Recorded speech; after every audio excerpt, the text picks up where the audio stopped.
Another park ranking, but this time Six Flags Great America. This park doesn't have a real standout for me. Yes, the park has an amazing collection, but I don't have much of a desire to revisit as of right now. Normally, after being at a park the next week, I'm dreaming of going back to lap whatever my number one is, but Great America doesn't have that. It's one of the best supporting lineups I've seen, maybe the best, but I still love the park and most of the coasters. I visited mid-June for CoasterCon, so I did have 2.5 days at the park, and that could be one of the reasons. But let's get started. I'm giving the crown of the worst coaster in the park to Joker. On my ride, it didn't flip once, the ops were slow, and it's just not a good coaster. Sprocket Rockets, it's a kiddie coaster. Next is a ride that honestly shocked me with how smooth it was. It was Demon. It doesn't have the best layout, but it's intense, smooth, and honestly kind of enjoyable. Now, the smallest coaster in the park, Little Dipper. I love this thing way too much, like I rode it 4 to 5 times, way more than pretty much all of these coasters on the list, but at the end of the day, it's still a kiddie coaster. I'm combining these next coasters even though my experiences were very different on each. American Eagle. But first, I gotta say, this was truly a hike. Like, man, wow. As someone who has Bat at his home park, yeah, I can say that. But the coaster itself wasn't great. The park needs this classic first-gen Woody, but it's rough, boring, and overall doesn't do much. But I respect if you like the coaster. This next coaster might be a little low. X-Flight. The reason is because of the panic attack I had on it. The moment we left the station, I didn't feel good about the restraints, and it's not because I've never been on a coaster with them. I've ridden a ton. But it got tight. So badly, I couldn't even feel my legs or anything during the ride. So, I hated the experience, but I was in the back row on the left side of the train, so I got whipped through the roll. The cherry on top is that I sat on the brake run for like 3 minutes waiting for them to dispatch the next train before getting off. Before we start getting into the good coasters, take a second to like, comment, and subscribe to help me with the YouTube algorithm.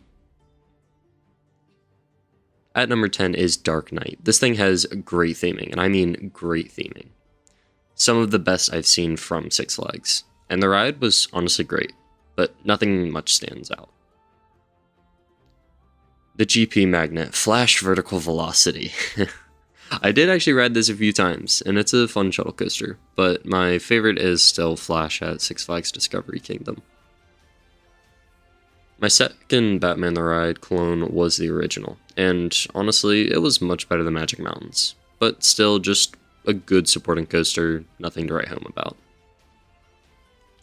The newest addition to the park, Wrath of Rakshasa? Yeah, that's what we're going to call it today.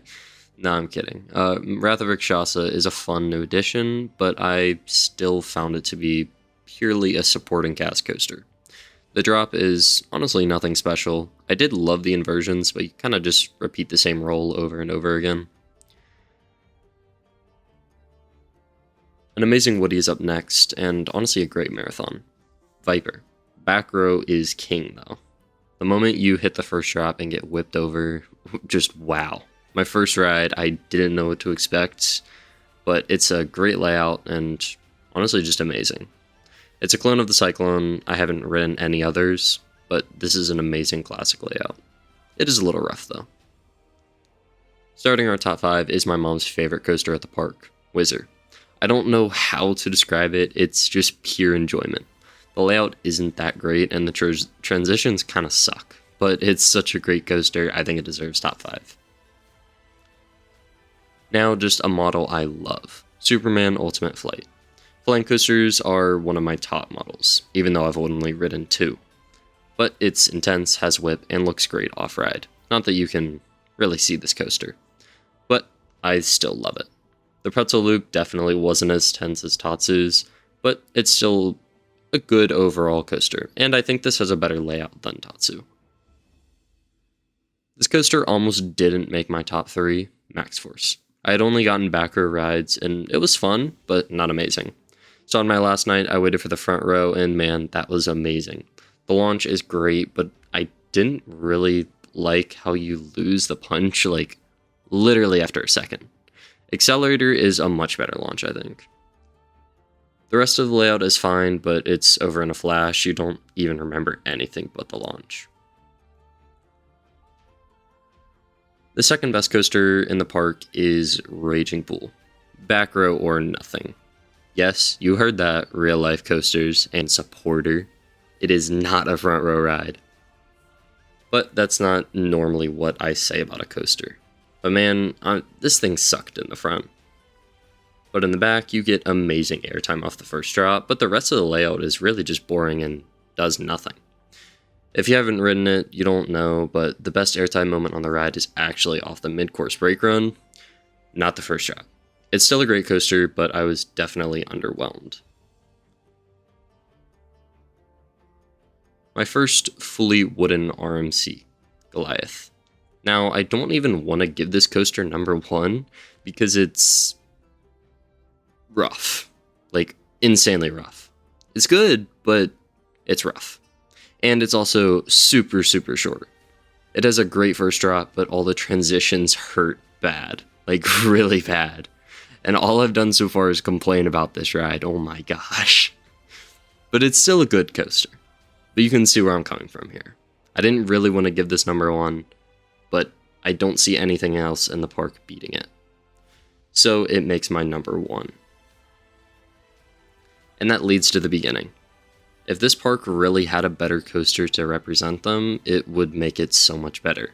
And some people might say Kings Island is in the same boat, but that park is 3 coasters that clear Great America alone. So while I do love this park, it needs that one special coaster.